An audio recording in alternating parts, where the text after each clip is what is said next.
dəfə keçirtmə şəraitiniz var. Orada da müəllimə mütləq şəkildə bu planlı şəkildə aparılan. Yəni müəyyən dövrdə həyata keçirilir. Amma gəzinti hər gün müddəti mütləq şəkildə olmalıdır. Hər gün. Həm səhər gəzintisi, həm də uşaqların axşam gəzintisi olmalıdır. Aydındır? Bəs günorta gəzinti yoxdur? Günorta dediyiniz gəzinti necə? Yuxudan oyatdıqdan sonra uşağı gəzinti. Yox, onu demirəm, onu bilirəm var. Yəni tutaq ki, məşğələlər qutardı. O saat 12-ə qədər olan müddəti deyirəm. Səhər gəzintisi sayılır o. O səhər gəzintisi bildim. Bəli, günün birinci yarısı ona görə müəllim. Aydındır fikrim? Çox sağ olun müəllim. Bəli, aydındır. Təşəkkür edirəm. Başqa müəllimlər buyurun, sualınız varsa cavablandırım. Və yaxud da istədiyiniz bir mövzu varmı? Buyurun.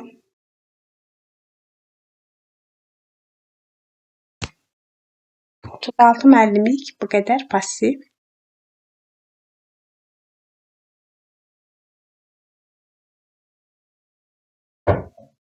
Müəllimlər gəlir səsim? Sualınız yoxdur, hə? Belə başa düşürəm. Heç kimin sualı yoxdur? Salam müəllim, axşamınız xeyir. Mənim sualım var bir dənə. Bəli, buyurun. Buyurun Günlar müəllim.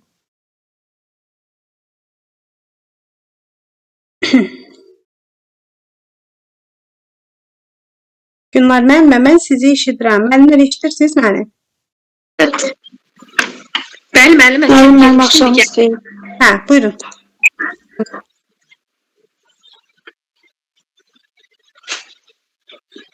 Mən vereyim sualımı müəllimə. Bəli, buyurun.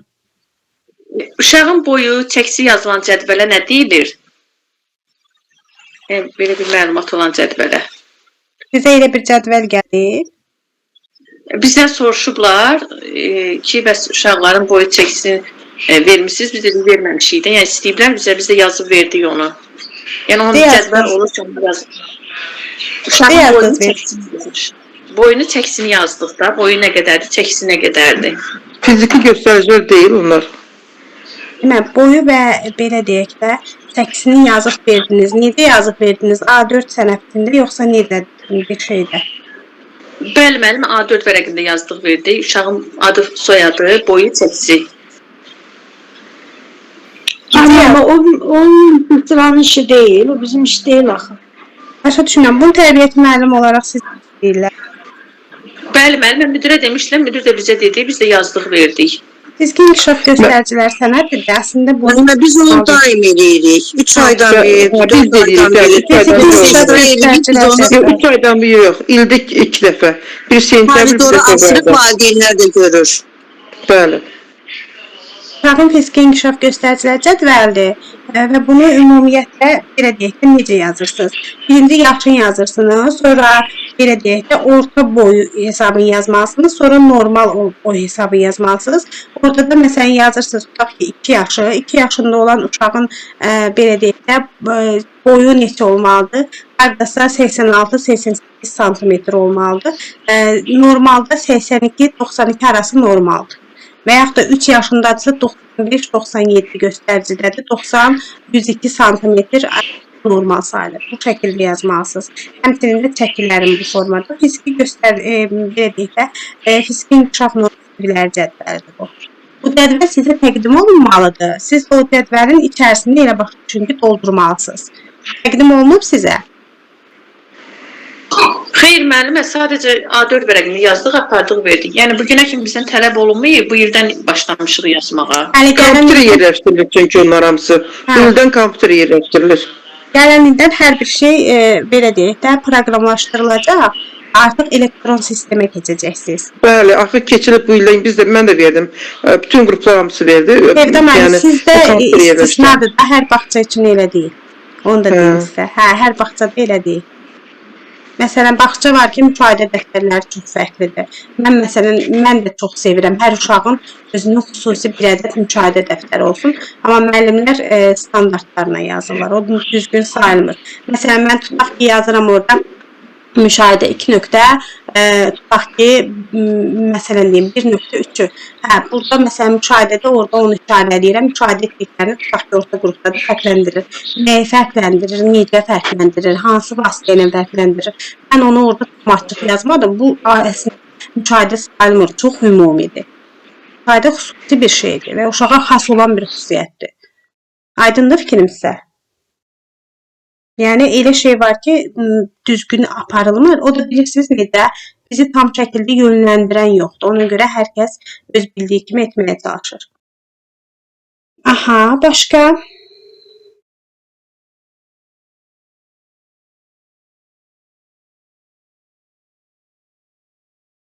Başqa sualınız varmı? Müəllimə, aydındır fikrim sizə? Bəli, müəllimə, çox sağ olun. Tamam. Başqa müəllimlər sualınız varsa buyurun.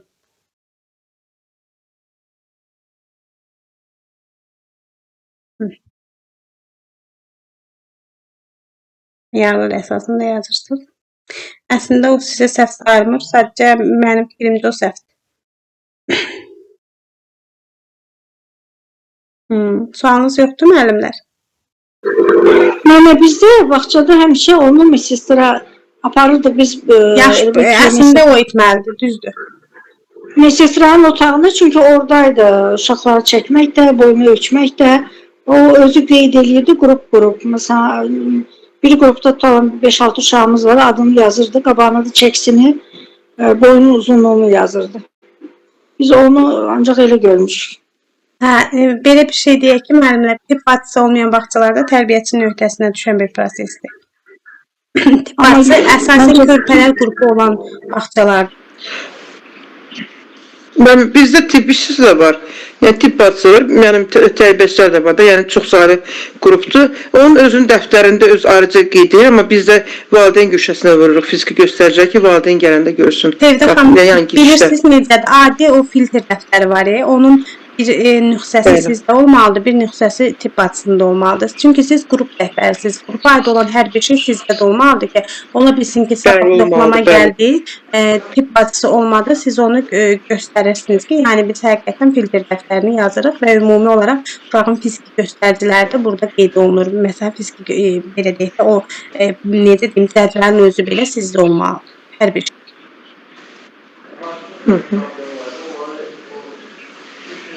Amma ona görə hər bir bağça mütləq bir də metodist lazımdır. Çünki bax siz danışırsınız. Metodistlər olan bağçalar çox mükəmməl. Müəllimə, metodistlər var, inanın deyirəm sizə, müəllimlərə açıq məşğələ nümunələri təqdim edirlər. Mən həqiqətən dəhşətə gəlirəm ki, bu müəllimə nə deyir? Siz təsəvvür edin, müəllimlərə idrakla bağlı bir məşğələ verir, gətirir standartda idrakin eyni əsas standartını verir. Yoxsa mən nə etdim yaxşı? Hansı standartı reallaşdırdım? Hansı metodistdən danışırsınız? Var ya metodistlər, mən demirəm, olsun ki, çox da savadlıdırlar. Amma məktəbə qədər sahə üzrə çox təəssüf ki, yoxdur. Yəni, o qədər tərbiyə gedir, həqiqətən yoxdur, mən deyirəm sizə. Ona görə özünüz araşdırmaq daha yaxşıdır. Bizdə biraz da fərqlidir, bizə heç yaxın duran yoxdur, heç deyən yoxdur. Daha ağırdır. Bəli, elə. Yox, bağçamız indi remontu qutarmalıdır, köçməli, yeni stildə olmalıdır. Bilmirəm, bəlkə orada ola bilər, metodist bizə versinlər. Heç bizim sağlığın başı çıxmır. Yavaş-yavaş onsuz da hər bir şey özünün yerini tapacaq, narahat olmayın. Çünki bax bizdə bəli orada müəyyən şeylər var da, nədir bu sənədlər var, baxıram ki, yəni uşaqlara uyğun düz gəlmir də bəzi şeylər, ona görə. Əslində deyirsiniz, baxıram, görün, fərqli şeylər var. Amma başqa şeylər, plan da, cari plan, perspektiv plan, belə şeylərimiz var. Perspektivinizi nə zaman ki, özünüz hazırlamırsınız? Perspektiv planımız da dəqiq deyil, yəni düzgün deyil. İndi deyirlər, söz veriblər ki, hazırlayacaqlar, görən necə hazırlayacaqlar. Mənim üçün çox maraqlıdır.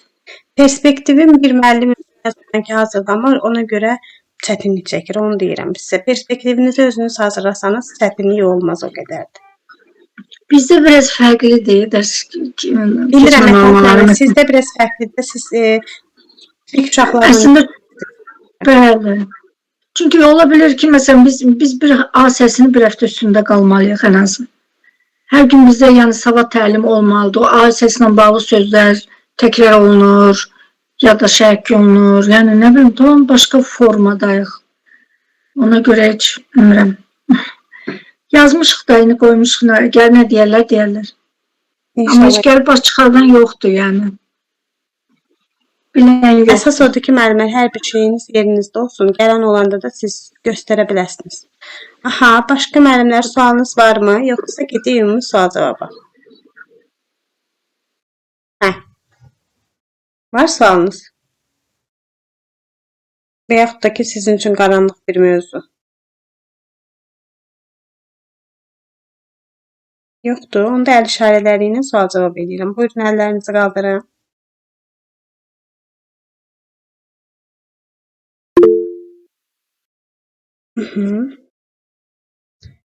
Əl qaldıran müəllimə Aysil Xəlilova, bir də digər müəllimə var. Sadəcə adınız yazılmayıb. S-H-K-N belə bir şey yazılıb. Salam müəllimə, necəsiz? Salam Aysil müəllimə, necəsiz? Mənim bu da Ayseldir. Prosta hər dəfə mən linkə girəndə nə gəldi yazıram. Və tam registrasiyadan keçməmişəm. Yəqin ona görə hər dəfə məndən şey tələb eləyir də adı yazmağı. Hə, olar Aysil. Mən də elə tez bazar nə gəldi basıram. Ya girirəm. Hə, Aysil müəllimə, ümumi sual cavab eləyək. Hə, eləyək də müəllimə. Müəllimə, Görüm. müsahibə kimi olsun, yoxsa necə? Testologiya uyğun olsun. Qarışıq olsun da müəllimə, belə deyim. Aha, yaxşı. İç üsulu ilə iç formasının fərqi nədir? Hə, demək düşünürəm ki, iş üsulunun iş formasının fərqi onda olar ki, yəqin ki, iş üsulun müəllimə seçməlidir. Daha çox iş formaları uşaqların istəklərinə uyğun olmalıdır. Düzdür, müəllimə? Hardasa hə, amma başqa mən istəyirəm bir pedaqoq kimi, pedaqoji baxımlar. Pedaqoq kimi nə deyə bilərəm, ay Allah işiz. Elə ancaq onu müəllimə, nə bilim, bundan artıq bir şey deyə bilmərəm. İş üsulu mən uşağa bir məşğələni necə öyrəndirəm? Bu mənim bir metodik yolumdur və ümumi olaraq mən hansı üsulla öyrədirəm? İzahla mı öyrədirəm? Təhlillə mi öyrədirəm? Və yaxud da ki, araşdırmasına mı səbəb oluram? Yəni, nəyi necə öyrənir? Budur. Amma forması isə onu kimdən öyrəndi? Onu bir təşkilati formada mı öyrəndi? Yoxsa fərdi yaxşı mənimsəyir? Yoxsa kollektivdə yaxşı həyata keçirdə bilir? Formam əslində kimdən öyrənməsini, ümumiyyətlə necə öyrənməsini mənə göstərən bir şeydir. Aydındır? Başa düşdüm mən. Yaxşı müəllimə, qiymətləndirmə hansı qiymətləndirmədir ki, biz il boyu aparırıq? Əlbəttə ki, şəxsi inkişafın izlənməsi. Hansı metodları var? Hansı metodları var? Demək, orada bir çox metodlar olmalıdır. Səhv etmirəmsə, müşahidə, müsahibə, şifahi sorğu, portfolio, bir də ki, fəaliyyət məhsullarının təhlili. Yaxşı, Asil. Qiymətləndirmə ilə dəyərləndirmənin fərqi nədir? Demək, qiymətləndirmə düşünürəm ki, il boyu aparılır. Dəyərləndirmə, ay Allah. Dəyərləndirmə deyəsən, hə, orada səhv etmirəmsə, qiymətləndirmə aparılır, yekunda uşaq dəyərləndirilir. Nəysə, belə bir şeydir. Deyəsən, dəyərləndirmə bir dəfə olur, müəllimə. İlin sonunda səhv etmirəmsə. Qiymətləndirmə amma daimi qiymətləndirilir. Elədir, müəllimə. Xeyr. Ay Allah, onları elə yaxşı bilirdim. Hamısı var, yadımdan çıxım. Dəyərləndirmə daha çox müəllimlər yadınızda qalsın ki, bir uşağına, davranışına, fəaliyyətinə verdiyiniz bir rəydir müəllim olaraq, yəni münasibətdir. Qiymətləndirmədə o fəaliyyətə verdiyiniz bir qiymətdir. Aydındır?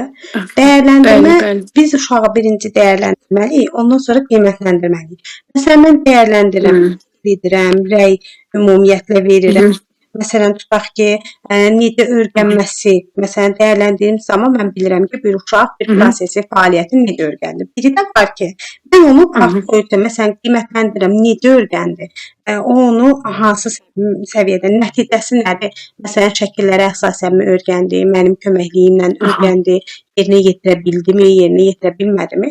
Burada qiymətləndirmə var. Qiymətləndirmə əsasən mənim ora hər hansı bir səviyyə ölçü qoymağımda, amma dəyərləndirmə ümumiyyət. bir prosesi, uşağın həyata keçirdiyi prosesi Keçirtməz. aydındır. Mən Məsəl üçün ola bilər ki, məsələn 5 yaşlı oturan, tutaq ki, uşaqlarla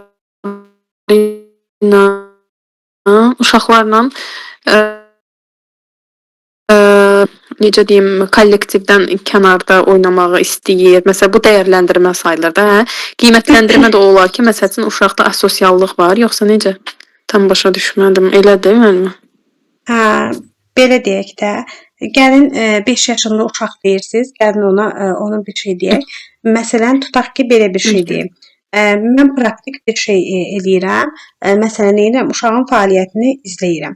Fəaliyyət belədir. Məsələn, fəallığı varmı, marağı varmı, səviyyəsi nədir, davranışı necədir, ünsiyyəti nədir? Məsələn, tutaq ki, belə bir şey deyim. Məsələn, mən burada uşağı dəyərləndirirəmsə, gəlin bir prosesdə müşahidə edək, sonra da başlayaq dəyərləndirməyə. Məsələn, tutaq ki, belə bir şey deyirəm, oyuncaqları tökürəm. Oyuncaqları tökdüyüm zaman uşaq gəlir oyuncağa yaxınlaşır və durur, dərhal gedir. Oyuncaqla oynamır. Və burdan mən belə bir nəticəyə gəldim ki, müşahidəm göstərir ki, fəaliyyətə maraq göstərmir. Və fəaliyyətə maraq göstərmir. Dəyərləndirmədən sonra mən başlayıram artıq uşağın öyrənmə metodunu belə deyək də üzə çıxartmağa və başlayıram onu yenə fəaliyyətə maraq göstərmək üçün nəsə eləməyə. Daha sonra gəlirəm məsələn, ona elə bir oyuncaq verirəm ki, o artıq fəaliyyətə maraq göstərir. Sonra dəyərləndirirəm. Uşağın əvvəlki özü ilə indiki özünü dəyərləndirirəm, başqaları ilə yox. Dəyərləndirdikdən sonra da bir qiymətləndirmə meyarı çıxardıram ki, məsələn, tutaq ki, şəkillərə əsasən verilən tapşırığı yerinə yetirdi məsələn. Aydındır fikrim? Bəli. Bu formada. Yaxşı müəllimə, smart nədir? Hə, smart bir abreviator nə deyirlər ondan da, abreviatora. Deyə də bilmirəm adını. Hər hərf bir məna bildirir. Smart demək, spesifiklik, dəqiqlik, məsuber ölçülə bilən olmasıdır. Achievable, əlçatanlıq. Realistlik, resurs, daha sonra Müəllimə, smartın to the time frame, vaxt zaman. Asimə, sizlə bərabər digər müəllimlərə də deyim ki, müəllimlər, smartın rısı biz realist deyirik də, düzdürmü? Biz bunu resurs materialla əlaqələndiririk. Əslində bu yanlış əlaqələndirmə deyil. Bir də smartın rısı olaraq siz mövcud dövrü nəzərə almalısınız. O xronoloji ardıcıllıq var ha. O realistlikdə öz göstərir. Məsələn, mən bu günləri bir məqsəd qururam. Məqsədim real olmalıdır. Real necə olmalıdır? Məsələn, qış fəslindəyəm. Qış fəslinə aid bir belə deyək də məqsədim olmalıdır. Yazdayam, yaz fəslinə aid olmalıdır. Hər hansı bir bayramdayamsa, o bayram ərəfəsində o məqsəd verilir. Üst-üstə düşməlidir də. Real olmalıdır. Real olmalıdır, həm də ona aydındır. Yaxşı müəllimə, 21-ci Bir də ki, müəllimə, sözü də kəsirəm. Buyurun. Məsələn, yaz fəslinə aid, tutaq ki, yaz fəslinə aiddir, mövzudakı yaz fəslinə aiddir. Tutaq ki, çiçəklərdə ətrafın yaşıllanmağı, real olaraq məsələn ətrafda çiçəkləri göstərə bilərəm, yaşıllığı göstərə bilərəm. O elə özü bir böyük bir resursdur da, düz demirəm müəllimə? Canlı bir belə onu da edə bilərsiniz, real olaraq. Bir də real olaraq, yəni sizin məqsədiniz hazırki günlə, dövrlə üst-üstə düşməlidir. Məsələn, yanvar ayı mən götürüb uçağa yazın çiçəklərini örgədə bilmərəm. Reallıq burada əslində bu deməkdir. Məsələn, ora yaza bilmərəm ki, məsələn, tutaq ki, yaz çiçəklərini fərqləndirir, tutaq ki, digər çiçəklərdən. Elə bir məqsəd mümkün deyil ki, olsun. Aydındır ki, bu müəllimə? Bəli, aydındır müəllimə, tamamilə aydındır. Yaxşı müəllimə, 21-ci əsrin kompensasiyaları hansılardır? 21-ci əsrin kompensasiyaları. Yəqin ki, şey olar da müəlliməm. Olar, hə, kreativ, kooperativ, kommunikativ, bir də ki, kreativlik, kooperativlik, kritik, bir də ki, kommunikativlik. İzahlar verə bilərsiniz? Aha, bəli, verə bilərəm. Demək, orada birinci kommunikativ, qoy bildiklərimi deyim. Kommunikativlik demək əməkdaşlıqdır, hardasa belə də kollektiv əməkdaşlıq nəzərdə tutulur. Kreativlik qeyri-adi nələrinsə hazırlanması, yaradıcılıq belə deyim. Sonra kritik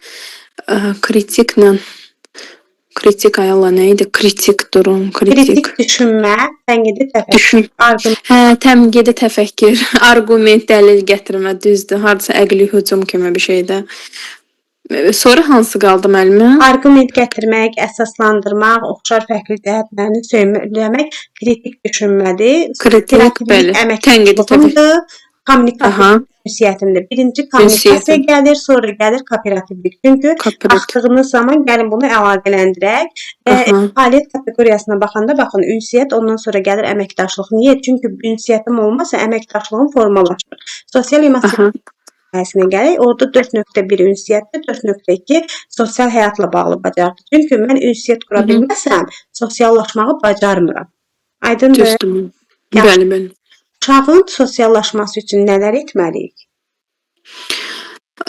Düşünürəm uşağın sosiallaşması üçün birinci o mühiti təşkil etmək lazımdır. Mənə elə gəlir.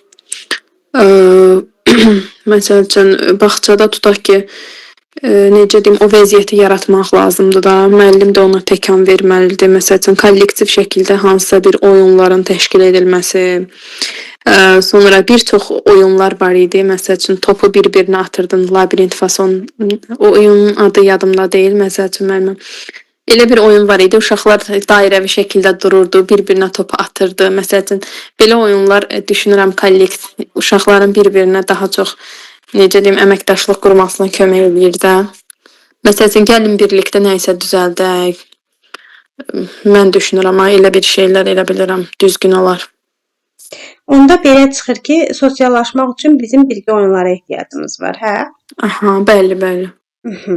Bütün müəllimlər buna bu şəkildə cavab verir. Cavabınız doğrudur, amma Asil müəllimə gəlin dəqiqləşdirək. Bir Aha. sosial mühitdə özünü o zaman yaxşı hiss edir ki, birinci olaraq o mühit psixoloji olaraq təhlükəsizdir. Yəni bir uşaq qəbul edilib, bir uşaq təhqir olunmur, bir uşaq müzakirə edilmir, bir uşağa mehriban münasibət var, bir uşaq sevgi görürsə, onun sosial mühiti yaxşı təmin olunub deməkdir. Qrup oyunlarının təşkilinə gəldikdə isə doğru deyirsiz birgə oyunlar. Amma belə bir şey deyim, rolların bölüşdürülməsi belə, rollu oyunların həyata keçirilməsi, məsələn tutaq ki, qaydalı oyunlar verirsiniz, orada növbə gözləmə və yaxud da ki, hər hansı bir məğlubiyyəti qalib və yaxud da ki, qalib olmanı o hissi uşağa öyrətməyiniz, ünsiyyət qurması, başqalarına qarşı empatiyası, münaqişə zamanı onu həll edə bilməsi, bunun hamısı düzgün təşkil olunmuş sosial mühitdə özünü göstərir. Aydındır fikrim? Düzdür müəllim. Bir dəqiqə.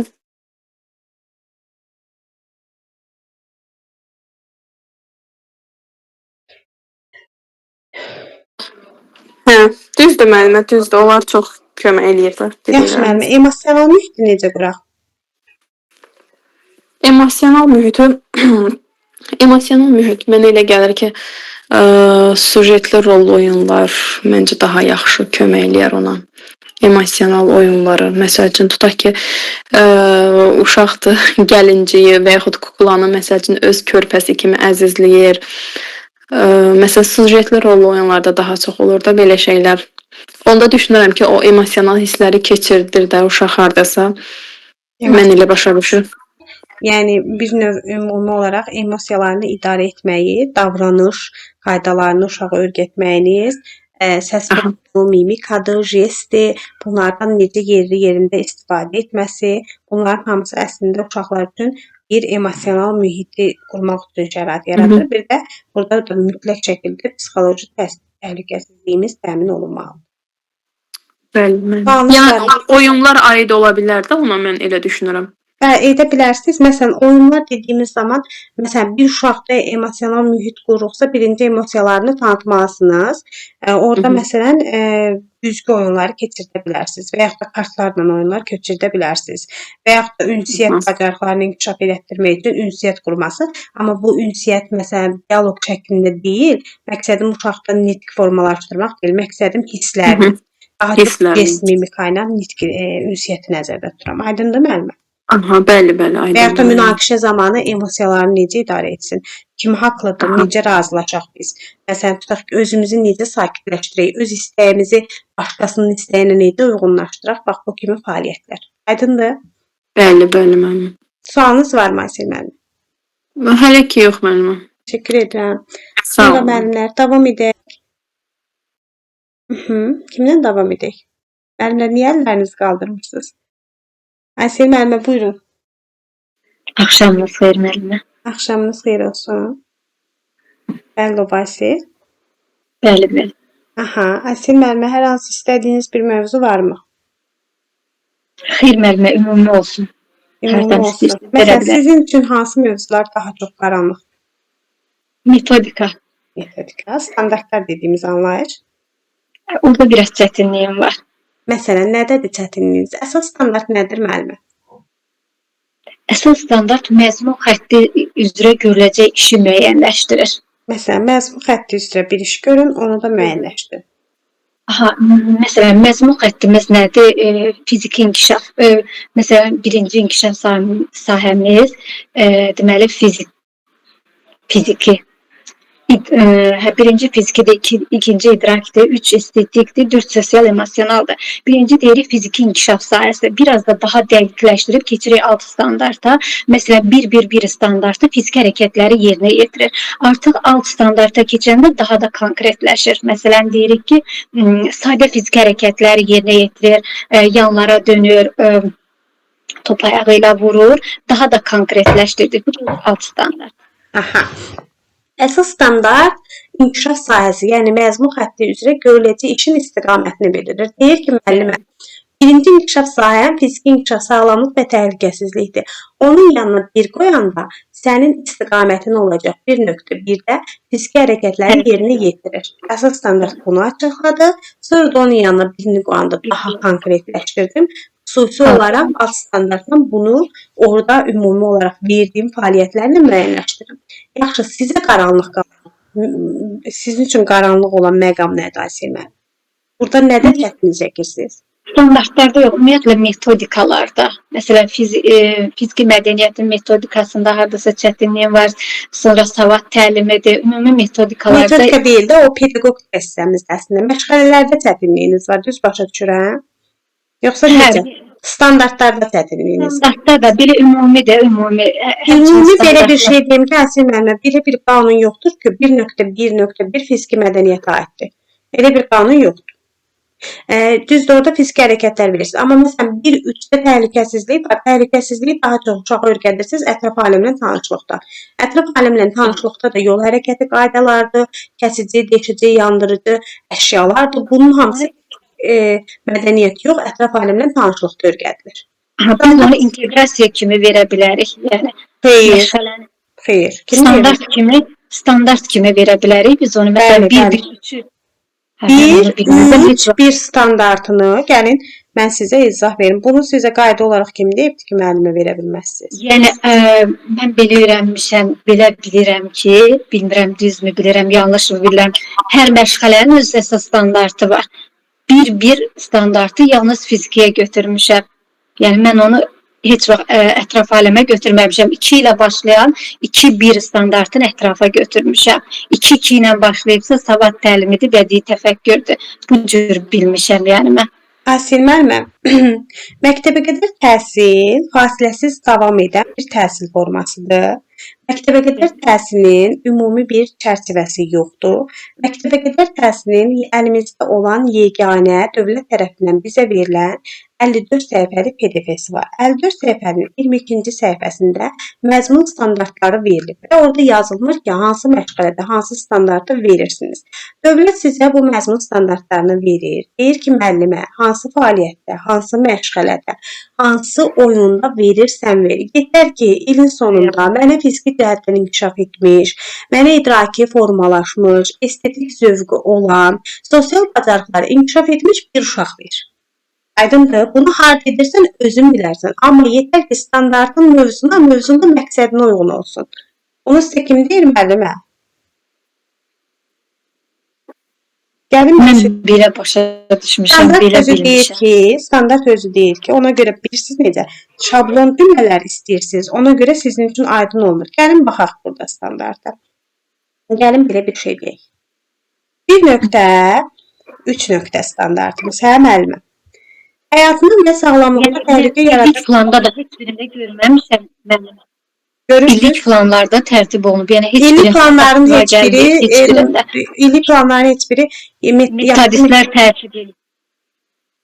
özünüz baxın, gəlin indi mən sizə bir standart verim, ondan mövzu çıxardım, ondan Özüm də ibarət tərtib bir edib. təlim nəticəsini. Eləmişəm, belə metod. Hə, buyurun. 1.3.1 standartı görürsüz müəllimə? Bəli, bəli. Aha, yaxşı. Bura nə yazılıb? Həyatın və sağlamlığına təhlükə yarada biləcək əşyaları əlamətlərinə yandırıcı, kəsici, deşici ona görə fərqləndirir. Yandırıcı, kəsici, deşici alət mətbəxdə olur, yoxsa idman meydançasında? Mətbəxdə. Hı. Yaxşı, onda mətbəxə aiddirsə, hə, mətbəxə aiddirsə, mən bu yandırıcı, kəsici, deşici alətləri uşağa fiziki mədəniyyət məşğələsində öyrədim, yoxsa ətraf aləminə? Ətrafda müəllimə inteqrasiya kimi yazmışam, eləmişəm. Amma Yaxşı, standart olaraq heç vaxt müəllimə inteqrasiya bilirsiniz nədir? Bir müəllim istədiyi qədər inteqrasiya verə bilər. Məsələn, mən inteqrasiyanın tərəfdarıyam. Niyə? İnteqrasiya elə bir fəaliyyətdir. Başdan ayağa məşğələni motivasiya ilə aparmağınıza kömək edir. Və mən müəllimlərə də məsələn kömək edəndə məşğələlərdə 9-10 dənə inteqrasiya verirəm. Amma inteqrasiyanız heç bir zaman bax bu standartın qarşısına keçməməlidir. Başda yazırsınız, ondan mövzu çıxardıb məqsəd çıxardırsınız. İnteqrasiyalarınız heç bir zaman bunun önünə keçməli deyil. Mənim əsas məqsədim yandırıcı, kəsici, deşici alətləri fərqləndirməkdirsə, mən onu niyə uşağa fiziki mədəniyyətdə öyrədib, bunu da gətirib inteqrasiya verirəm.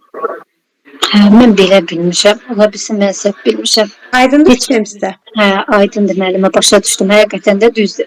Yaxşı, gəlin belə bir sizə bir şey öyrədim. Başqa bir şey deyəcəm. Bundan müəllimlər razı olmur. Niyə razı olmurlar bilmirəm. Kim deyirsə səhv deyir müəllimə. Mənə yaza da bilər. Gəlin belə bir şey. yerdə rastına çıxmır. Baxın, Təlimçilər qoyur. burada belə bir cümlə var. Arzu, hiss və istəklərini ifadə etmək. Mənim bir nağılım var xoşbəxtlik haqqında. Uşağa xoşbəxtliyin nə olduğunu öyrədirəm. Və uşaqda hisslər, emosiyalar formalaşdırıram. Bu da nağıl formasında bədii təfəkkür məşğələmdə verilir. Sizcə, mən orada 2.2 nitqi dinləyib anlayır, rabitə danışır, etiketindən istifadə edir. Məsələn, orada nitqi dinləyib anlamaq kimi versəm, 2.2.2-ni daha cazibədar olar, daha yaxşı olar mənim məqsədim, yoxsa arzu və hisslərini ifadə etməsi üçün. Arzu və hissləri olar. Və yaxud Bu daha effektiv, düzdürmü? Və yaxud da ətraf aləmlə tanışlıqda bir uşaqlara məşğələ keçirəm. Məşğələmin belə deyək də, məşğələmin belə bir məqsədi var ətraf aləmlə tanışlıqda. Paylaşmağı uşaqlara necə öyrədək? Düzdür? Paylaşmağı uşaqlara necə öyrədək? Paylaşmaq haqqında. Paylaşmaq qrupun bir problemidir. Problemin həllində iştirak etmək. Bax, budur mənim əsas məqsədim. Yəni, bu məqsəd daha yaxşıdır, yoxsa götürüb mən hər hansı 2 aid bir standart verməyim? Hə, müəllim? Aydındır, hə, düzdür müəllimə. Aydındır fikrim. Mən sizə deyim ki, standartda sizə elə bir qanun qoyulmayıb ki, bu bunundur, bu bunun. Məsələn, gəlib burada bir çox sözlərlə belə siz götürüb onu bütün məşğələlərə uyğunlaşdıra bilərsiniz. Məsələn, nə deyək? Nə deyək? Xanım, Bəli. söz deyə bilərəm bir dənə. Əlbəttə, buyurun. Buyurun. Bu iki dənə, məsəl üçün, bu emosiyalara aid 2 dənə standart götürmək olar. Məsələn, həm şəkil üzrə, həm də digər. Yəni, məşğələ prosesində 2 dənə standart istəyirsiniz. Mövzuya uyğun belə bir şey deyim də müəllimlər. Müəllimlər, mən də sizə belə bir şey deyim. İstənilən fəaliyyətdə 2 dənə standart götürə bilərsiniz. Amma necə standart götürməliyəm mən? Bax, mənim götürdüyüm standart, məsələn, bax, bu olmalıdır. Qrupun üzvü kimi fəaliyyət göstərir. Gördünüz, qrupun üzvü kimi fəaliyyət göstərir. 4.2.2 elə. Bir də məsələn arzu, hiss və istəklərini ifadə edir. 4-2-1, bir də 4-2-2 olmalıdır. Burada əsas standartlarım eyni olmalıdır. Başda verirəm, başda verdiyim standartda əsas standartlar fərqli ola bilməz. Bir də bu əsas standartı götürüb heç bir zaman məsələn 2.2.1-i verdim əsas başda, 2.2-ni verdim. Bu 2.4, 2, 3-ü mən gətirib inteqrasiyada verə bilmərəm. İnteqrasiyanın əsas standartı həmişə fərqli olmalıdır, yadınızda qalsın. Bunu bilirik. İnteqrasiya fərqli olacaq. Sadəcə məsəl üçün tutaq ki, bayaq dediniz, mətbəx əşyaları məsəl üçün aidimiz oldu və kəsici, deşici əşyaları da var. Məsəl üçün bu standartların ikisini bir yerdə götürə bilərik. Yox, götürə bilməzsiniz. Mətbəxə məsələn adi tutaq ki, mətbəxə adi baxın məsələn misal çəkin. Şəkillər üzrə məsəl üçün müşahidə etdiyi əşyaları fərqli. Eyni standart, eyni inkişaf sahəsi olmalıdır. Bir dənə alt standartlar fərqli ola bilər. Biri idrakdan, biri fizikdən ola bilməz. Mümkün deyil. Çox böyük səhv edərsiniz. Çünki orada sizin hansı məqsədə xidmət etməyiniz artıq qarşı. Bax, məsələn, adi sizə bir şey deyim. Bununla razıyam. 2.2.4, bir də 2.2.5 adətən 2.2.4 adətən savad təliminin standartıdır, düzdür? Bax, məsələn, 2.2.4-ü bir də 2.2.5-lə verə bilərsən. Bir-birinə yaxın standartlardır. Amma götürüb sən 2.2 tutaq ki, belə deyək də, bir olmaz. Bu əsas standartlar fərqlənə bilməz, mümkün deyil. Onu edirsinizsə, çox böyük yanlış edərsiniz. Bunlar yaxın standartlar. Görüm yəni mümkündür. Yox, xeyr, mümkün deyil. Tamam, çox sağ olun. Sağ olun. Asil müəllim, aydındır fikirlərim sizə? Aydındır, çox sağ olun. Aydındır. Başqa metodikada nə kimi çətinliklər çəkirsiniz? Başqa eləmə, ümumi gedişatı. Biraz çətinliyim var. Gedişatdır, savad təlimidir. Savad təlimdə necə çətinliyiniz var ki? Metodik vəsaitdən yazırsınız da yəqin ki, savad təlimi. Eləsi var, yoxdur. Məsələn, orta qrupda yoxdur. Özümüz yazırıq bəzən. Orta qrupda savad təlimi. Orta qrupda savad təlimi yox. Məsələn, ətraf orta qrupun məsələn kitabları yoxdur da. Müəllimə, niyə kitab? Özünüzün hekayənizi belə perspektivdə yaza bilərsiniz. Öz qurduğunuz nağılı belə yazın. Özümüz yazırıq. Elə ona görə deyirəm ki, metodik vəsaitimiz yoxdur. Demək olar ki, yoxdur. Özümüz yazırıq, biraz çətinliyimiz var. Müəllim, o çətinlik müvəqqətidir. Məsələn, bir il müddətinə falan, sonra öyrəşənlər daha yaxşı. Çıxdıqları kitablara da baxırsan, orada da səhvliklər belə var. Bizə verilən kitabların özündə belə səhvliklər var. Əlbəttə ki, var. Onu bilirəm var. Bir də müəllimlər, metodika dediyimiz anlar ümumiyyətlə belə deyək də, metodika özünü göstərir. Gəlin baxın, bu proqrama baxaq. Məktəbə qədərin kurikulumu, yəni proqramı 3 əsas hissədən ibarətdir. Bu 3 əsas hissədə birincidə məktəbə qədər təhsilin məzmunudur. Təhsilin məzmununun içərisində birinci müəllim inkişaf sahəsinin xarakterikasını öyrənməlidir. Sonra müəyyənləşdirilmiş didaktik prinsiplər mütləq müəyyən olunmalıdır. Səriştənin nə olduğunu müəllim bilməlidir. Ondan sonra ümumi təlim nəticəsini keçməlidir müəllim. Sonra həftəlik planlaşdırması necə, məşğələ necə olmalıdır, onu necə həyata keçirməlidir, odur. Ondan sonra məzmun standartları gəlir, hansı ki, yaş qrupları üzrə məzmun standartları var, odur və inteqrasiyanı müəllim necədir. Sonra müəllim gəlir özünə ikinci hissə olaraq bir təlim strategiyası qurur. Bu strategiyanın içərisində nə var? Təlim strategiyasının mahiyyəti nədən ibarətdir? Odur, bir müəllim inkişaf etdirici təlim mühitini necə təşkil etməlidir? Təlimin təşkilinə verilən tələbləri necə həyata keçirməlidir? İş üsulundan, formasından harda və necə istifadə etməlidir? Sonra da onu mütləq şəkildə planlaşdırmalıdır. Bunları öyrənməlidir ki, sonra planlaşdırmanı apara bilsin. Üçüncü hissəniz də bundan ibarətdir ki, bunları etdikdən sonra siz gedirsiniz uşaq inkişafını dəyərləndirməyə. Aydındır? Bu şəkildə həyat. Müəllimə bir sual da verim. Mütəhərrik oyunlar hansı inkişaf sahəsinə aiddir? Müəllimlər, bunu deyirəm, həmişə deyirəm, deyəcəm də, mütəhərrik oyunları fiziki inkişaf sahəsinə aid olan bir oyundur. Yalnız orada qayda var deyə. Bir müəllim də deyir ki, fizikiyə aid deyil qətiyyən, sosial-emosional inkişaf sahəsinə. O qədər fərqli təlimçilər, fərqli fikirlər səsləndirirlər. Adam bilmir hansının hansı. Azərbaycan Respublikasının təhsil haqqında qanunu verən Azərbaycan Respublikasının Təhsil Nazirliyidir. Təhsil Nazirliyinin rəsmi saytlarında yerləşdirilən bütün PDF-lərdə belə pedaqogika kitablarımızda yazılıbdır. Hər bir yerdə, yəni sübutlarla deyirəm sizə, mütəhərrik oyunları aiddir fiziki inkişafa. Mən də elə bilirdim ki, hərəkətlilik var bu fiziki inkişafda, amma başqa bir təlimçidən eşitdim ki, o deyir ki, fiziki yox, testdə də belə yanlış götürülmüşdü. Fiziki yox, sosial emosional Mütəhərrik oyunları fiziki inkişafa aiddir. Ona görə ki, orada xırda və böyük motor bacarıqlarının inkişafıdır. Orada siz hərəkətli, tarazlıqdır, çeviklikdir, uşağın ümumi olaraq dözümlülüyüdür, cəhdliyidir, hər bir prosesləri öyrədirsiniz. Əlavə olaraq sosial emosionaldır. Ona görə ki, orada qaydalara əməl etmə var, növbə anlayışı var, hər bir şey orada özünü göstərir. Əlavəsi sosial emosionaldır. Amma mütəhərrik oyunları bunu illərdir öyrənirik. Tələbə vaxtımızda da verilib. Hazırki pedaqogika kitabında da var. Universitetdə keçirilən pedaqogika kitabında var. Artinin bizə təqdim etdiyi bütün məqalələrdə qeyd olunub. Mütəhərrik oyunları fiziki inkişafla bağlıdır. Gəlin sizə belə bir şey deyim. Bax belə bir şey deyək də müəllimlər. Sujetli rollu oyunlar. Rollu oyun hansı inkişaf sahəsidir? estetik yaradıcı. Rollu oyunu hansı uşağa verirsiniz? Rollu oyunu aktiv, hərəkətli. Hərəkətli uşağa rollu oyun niyə verilir? Hərəkətli uşağa mütəhərrik oyun verilir. Yox, rollu oyun verilir. Niyə verilir? Hər iki şeydə deyir ki, məsələn, bax, abreviaturama uyğun vizual uşağa göstərirəm, adial uşağa eşitdirirəm, hərəkətli uşağa rollu oyun verilir. Hərəkətli uşağa rollu oyun niyə verilir, müəllimlər? Öz enerjisini çıxartsın.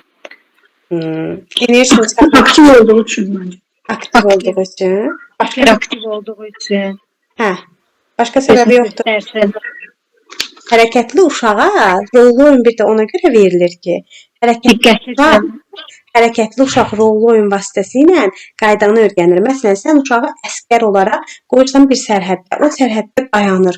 Başqa bir əsgər gələnə kimi öz növbəsini gözləyir. Həm də sən onun hərəkətsizliyini də təmin etmiş olursan. Bir növ orada növbə qayda anlayışı da öyrədirsən. Mən deyə bilərəm o sosial emosionaldır.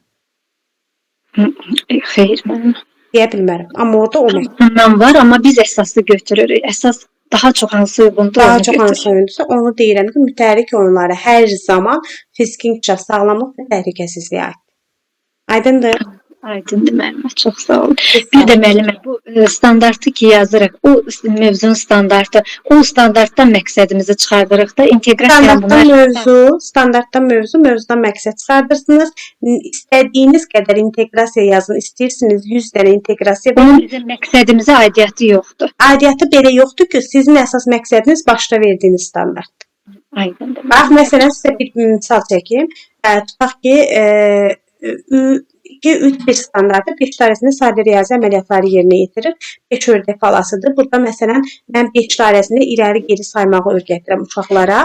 Amma məsələ burasındadır ki, bununla yanaşı ördəyin rəngləri, ördəyin hərəkətləri, ördəyin harda yaşaması, ördək haqqında məlumat, çox şeylər verirəm və bir 10 dənə inteqrasiya edirəm. Məqsədim yenə də nədir? Məqsədim 5 dairəsində saymaq. Aydındır. Çox sağ olun. Təşəkkür ederim. Başqa sualınız varmı? Xeyr, müəllim, elə bunlar qaranlıq idi. Çox sağ olun. Buyurun. Başqa müəllimlər sualınız varsa buyurun. Var sualınız? Müəllimə, sertifikasiya olacaq bu il. Əlbəttə ki, bəli. Amma dəqiq ay bilinmir də hələ, hə? Dəqiq ay bilinmir, yəqin ki, bilinəcəkdir. Mənim fikrimdə biz əslində bilə bilərik apreldən sonra. Belə bir düşüncə var ki, o sistem biraz müəllimlər çətin qurulur. Necə çətin qurulur? O kompüterlərin falan hazırlanması. Məsələn, əgər ki, attestat imtahanları kompüterlə keçirilsə, aprel-mart ayı keçirilmə ehtimalı var. Amma o qurğu qurulmasa, yəqin ki, digər müəllimlər sertifikasiyanı nə zaman verəcəksə, fən müəllimləri bizdə o ərəfədə. Onlardan sonra və yaxud da əvvəl verə bilərik. Aydındır? Bəli, müəllimə, çox sağ olun. Müəllimə, dedilər ayın 7-sinə qədər briefing olmalıdır, orada deyilməlidir. Xəbəriniz yoxdur belə? Yəqin ki. Bəli. Yəqin ki. Başqa müəllimlər, sualınız varsa bu. Müəllimə, axşamınız xeyir. Necəsiz? Necəsiniz? Sağ ol. Mən belə bir sual verim. Mən kiçik qrupda işləyirəm. Orada bizdə sujetli rollu oyunlar, hərəki oyunlar, bir də didaktik oyunlar, iş üsulu. O iş üsulunda suallar da yazmaq olur. Məsəl üçün sujetli rollu oyunlar yazıb suallar və ya didaktik oyunlar. Mən belə bir şey deyim müəllimlər. Hə, onu deyim. Kiçik qrupa aid deyil. Bilirəm nə demək istəyirsiniz. Müəllimə, əslində belə bir şey deyim ki, bunların yaşlar kateqoriyasına bölünməsinə mən qarşıyam. Mən onu müəllimlərə hər zaman deyirəm.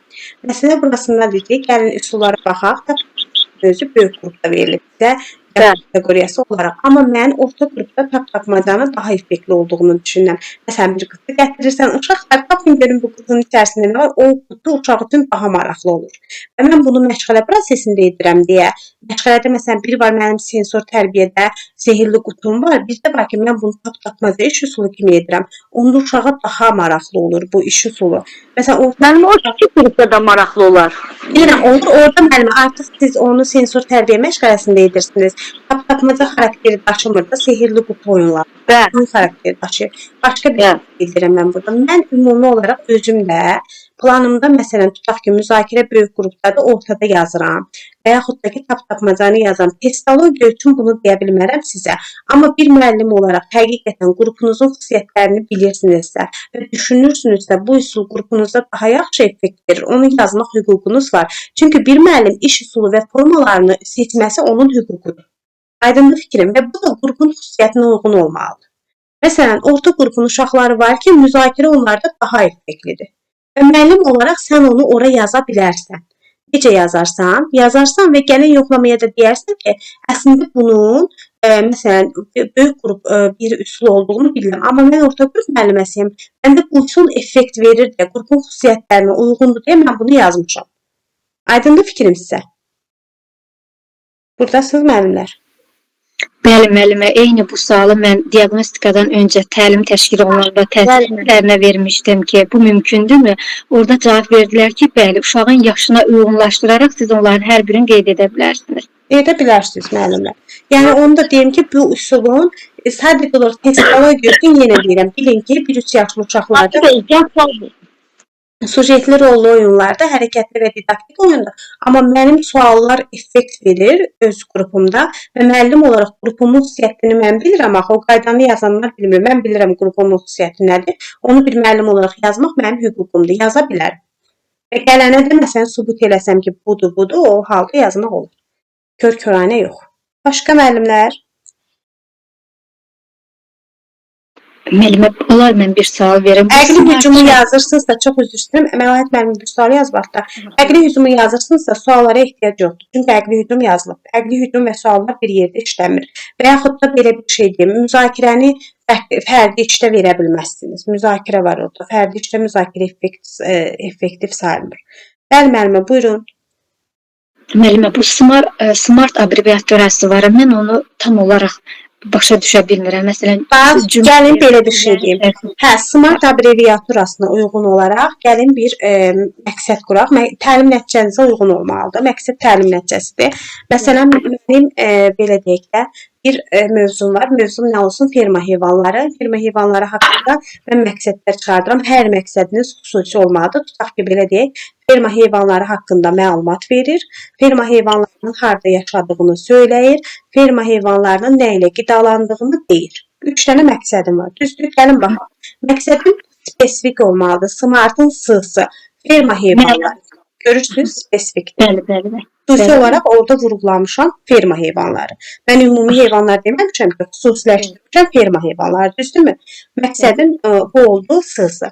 Məqsədim M-sı miyasu-brul ölçülə bilən deməkdir. Yəni, mən elə bir məqsəd çıxartmalıyam ki, o məqsədi sonra qiymətləndirə bilim.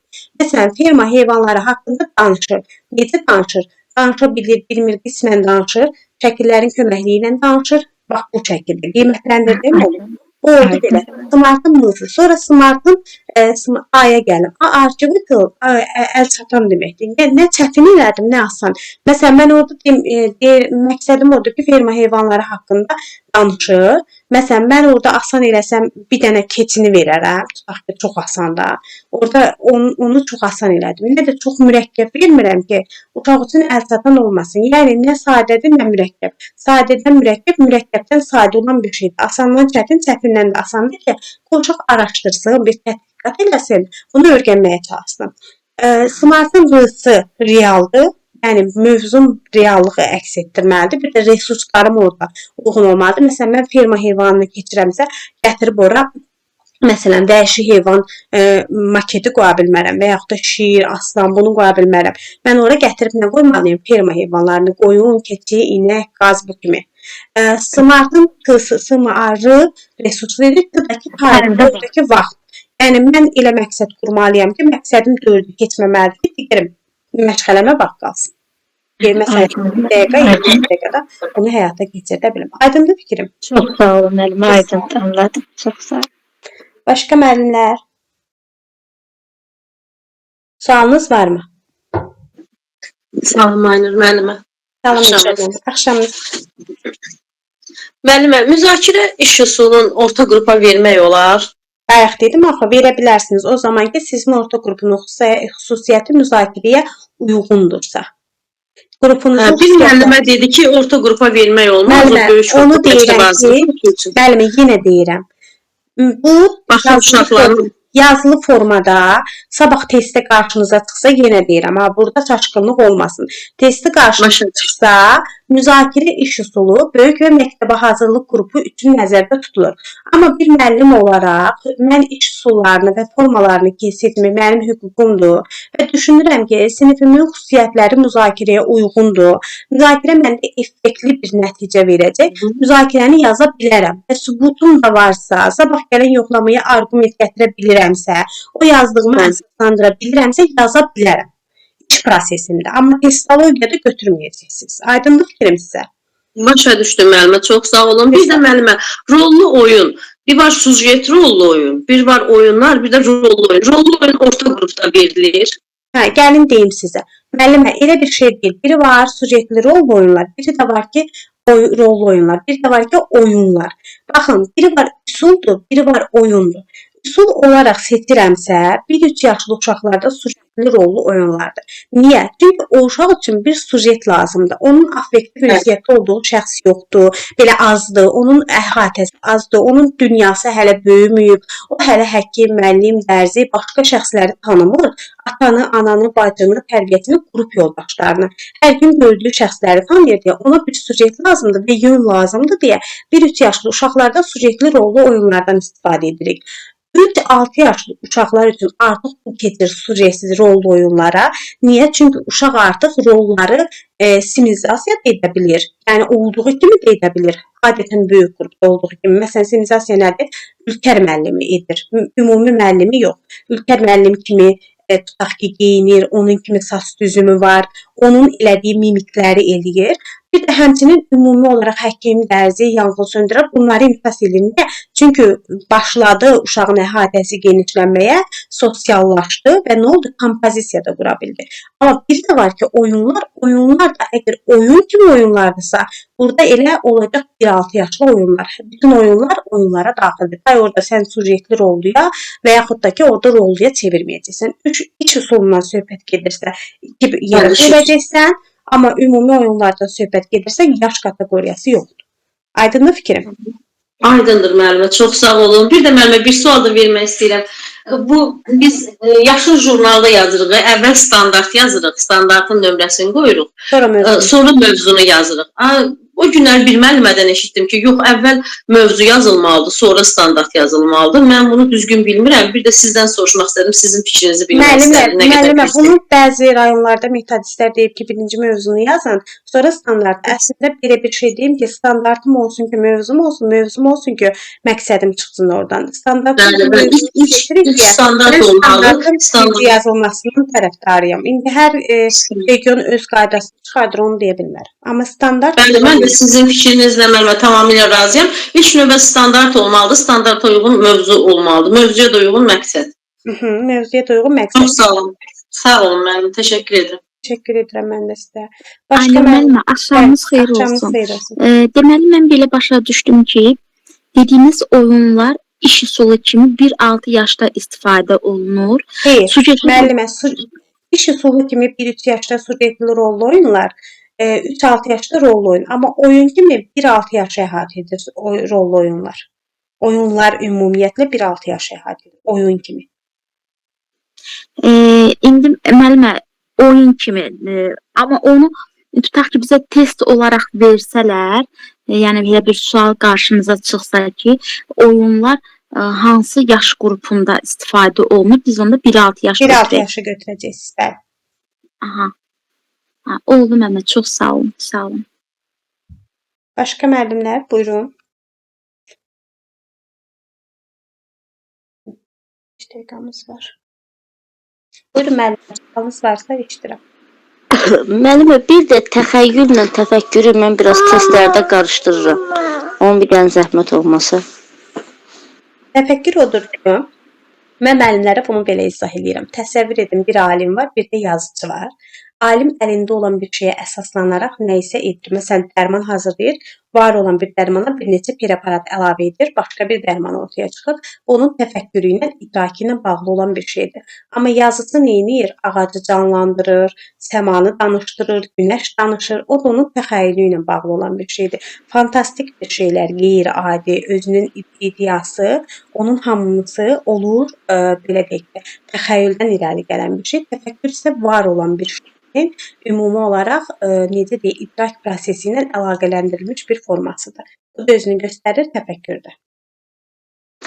Təxəyyül beynində canlandırmadır da. Məsəl üçün, hər hansı bir obrazı tutaq beynimizdə canlandırırıq. Bu təxəyyül olur. Təfəkkür də var olan bir şeyi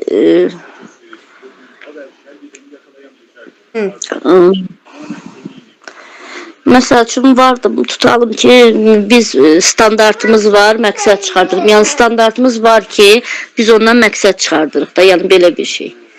Belə bir şey, standartım var ki, məqsəd çıxardım. Yəni məntiqli, şuurlu olan hər bir şey təfəkkürə bağlıdır. Yəni yeni təsəvvürlü olan, fantastik olan bir şeylər təxəyyülə bağlı olan bir şeylər.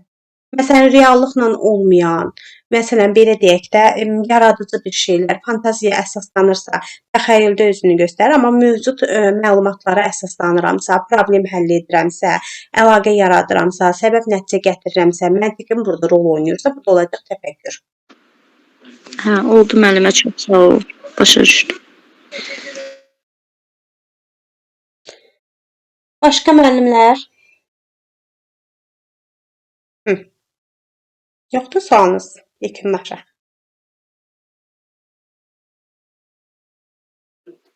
Bəli, 3 yerə bölünür. Əyani əməli, obrazlı və məntiqi təfəkkürdən ibarətdir. Əyani əməli təfəkkürdə ümumi olaraq bir uşağın əyani formada əşyalara ehtiyacı var, əşyalarla manipulyasiya edir, qavrama dövründədir, sensitiv dövrdədir, perseptual əməliyyatları yerinə yetirir, neyinir o? Əşya ilə manipulyasiya edərək onu öyrənməyə çalışır. Sonra gəlir obrazları beynində canlandırır. Əyani əməli, obrazlı təfəkkür orada. Əyani əməldən obrazlara getir, obraz beynində canlanır. Sonra isə başlayır artıq uşaq məntiq olaraq düşünməyə. Məntiqi təfəkkür də burada özünü göstərir ki, artıq uşaq faktlara əsaslanır, səbəb-nəticə əlaqəsi gətirir, problem həll edir, mühakimə edə bilir, təhlil edə bilir. Bu kimi proseslər baş verir. Başqa müəllimlər, sualınız yoxdursa yekunlaşaq. Aynur müəllimə, icazə olar bir sual verin. Əlbəttə, buyurun. Aynur müəllimə, bu fiziki mədəniyyət məşğələsində ən çox hansı üsuldan istifadə etmək olar? Üsul olaraq sujetli rollu oyunlar müəllimə. Ancaq rollu oyunlar. Ancaq deməyim rollu oyunlar, suallardan da istifadə edə bilərsiniz. Məsələn, bir əqli hücum yarada bilərsiniz. Bu ümumi baxır sizin mövzunuza. Amma sujetli rollu oyunlar iş usulu kimi fiziki mədəniyyətdə özünü daha yaxşı göstərir. Oyun kimi bədii təfəkkürdə daha yaxşı effekt verir. Aydındır? Bəli, müəllimə, aydındır. Təsvir incəsənətdə, rəsmdə. Təsvir incəsənətdə də bax üsullar yaradaq. Gəlin belə bir şey deyim. Bax, mən bir nağıl etməklə təsviri incəsənət vermişdim müəllimlərə. Hər kəs də deyirdi ki, necə olur bu? Bax deyirəm ki, uşaqlar, gəlin sizə bir nağıl danışım. Biri var idi, biri yox idi. Bir qırmızı papaq adında bir qız var idi. Onun qırmızı papağı vardı. O anası ona kökə bişirir, verir ki, apar, nənənə ver. O da aparır kökəni nənəsinə. Belə bir nağıl danışıram. Sonra da deyirəm ki, uşaqlar, gəlin qırmızı papağın papağını düzəldik. Məsələn, orada nağıl Danışıb yəni hə, eləmək nağıl olur. etmə orada effekt verdi də. Mən sübut edirəm ki, mən nağıl etməklə elədim məşğələm. Kim mənə deyə bilər ki, yox, təsviri fəaliyyətdə nağıl etmə verə bilməzsə. Etdim də, verdim də. Düzdür müəllimə? Bəli, bəli. Baxıb o sizin mövzunuza uyğunlaşdıra bilərsiniz. Mən indi bilmirəm axı hansı mövzunu deyirsiniz, mən orada deyim sizə. O siz dediyiniz müəllimə, siz dediyiniz elə biləm bədii təfəkkürdən inteqrasiya olunur rəsmə. Nağıl vasitəsilə, məsələn, ətraf aləmlə tanışlıqda da bir nağıl öyrədirsən uşağa, amma məqsədin nağıl öyrətmək deyil, nağıl vasitəsilə nəsə öyrətməkdir. Burada da eynən bir şeydir. Sırf elə bil ki, təsviri incəsənət məşğələsidir də, elə bil başqa məşğələ. Təsviri incəsənət məşğələsində nə edəcəm? Yapacam, papağı yapacam da, yapma fəaliyyətimdir. Amma o nağıl vasitəsilə yapdım. Düzdür? Eyvallah. Bəli, etmək olar. Mövzuya baxır, mövzudan eləmək olar. Yəni sizin qarşınızda sərhədlər yoxdur müəllimlər. Yetər ki, uyğunlaşdırın, məntiq olaraq arqument gətirə bilirsiniz ona. O zaman yəni görəcəksiniz ki, həqiqətən çox gözəl effekt. Məsələn, ideyalarınız olsun. Bilirsiniz necə müəllimlər? Xoş niyyətlə deyirəm. Hər birinizin içərisində həqiqətən o potensial var. Sadəcə olaraq bilmirəm, çəkinirsiniz, qorxursuz, ya şablonları öyrəşmisiniz. Çıxın bu şablonlardan biraz, həqiqətən yeniliklər gətirin, görün nə gözəl effekt verəcək. Adam yenilik eləməyə də qorxur ki, deyər peçeniya tutacaqlar. Hə, düzdür müəllimə. Vallahi. Axşamınız xeyir müəllimə. Müəllimə, bağışlayın qədəsə. Mən sizi qruplarda İstare müəlliməsiz yoxsa? Aynur müəlliməyim, müəllimə. Şirinova Aynur. Şirinova Aynur, hə, bağışlayın müəllimə. Səhv salmışım. Axşamınız xeyir. Aynur xanım, necəsiz? Aynur xanım, can, bayaqlar ora sual yazdım. Bilmirəm, bəlkə də gözünüzdən qaçdı.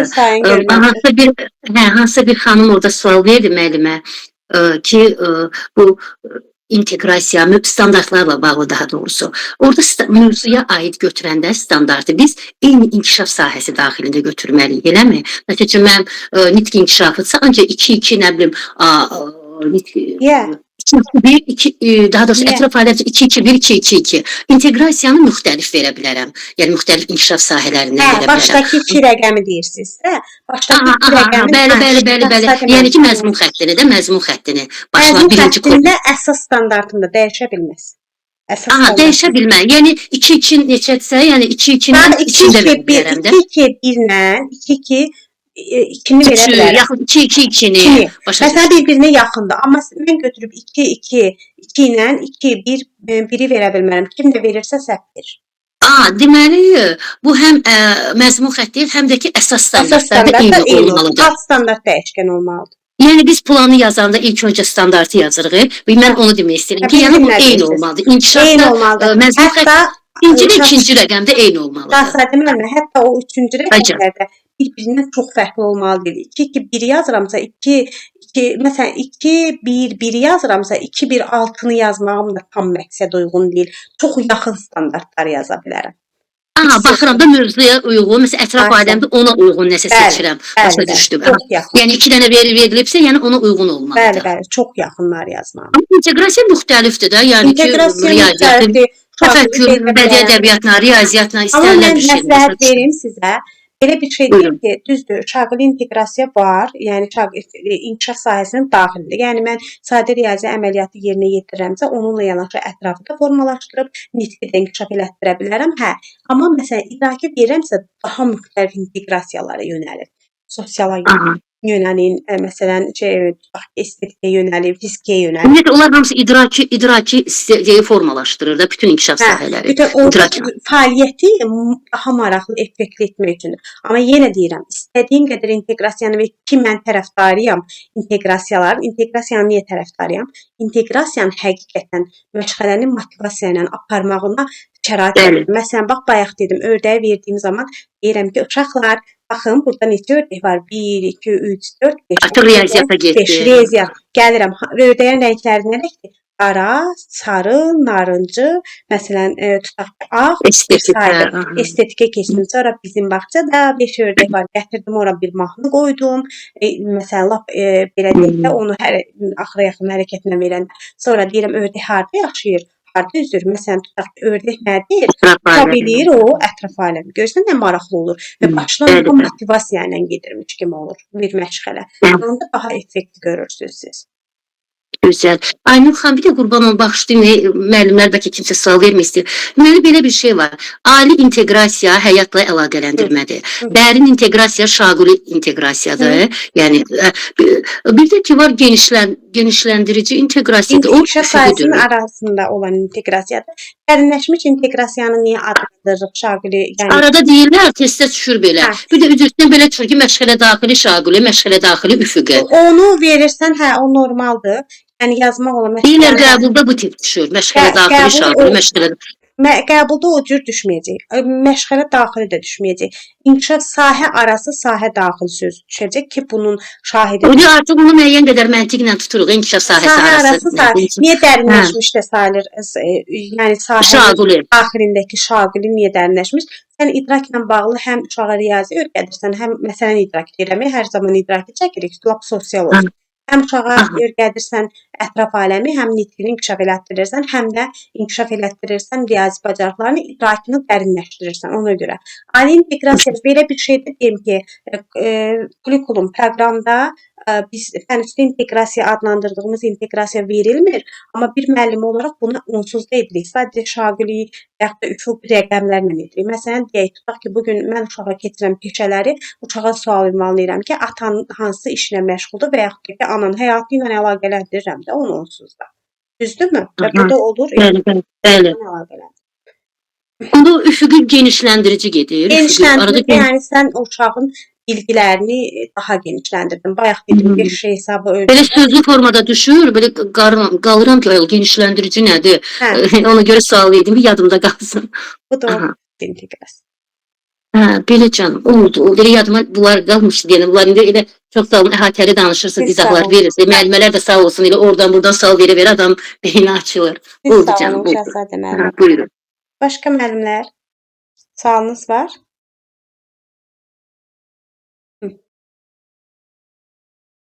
Yoxdursa müəllimlər yekunlaşdıraq. İnşallah vaxt olduqca təşkil edəcəm. Hisslərdə işləyəcəyik. Telegramı da aktivləşdirəcəm, işləyərsiniz. Yekunlaşır müəllimə.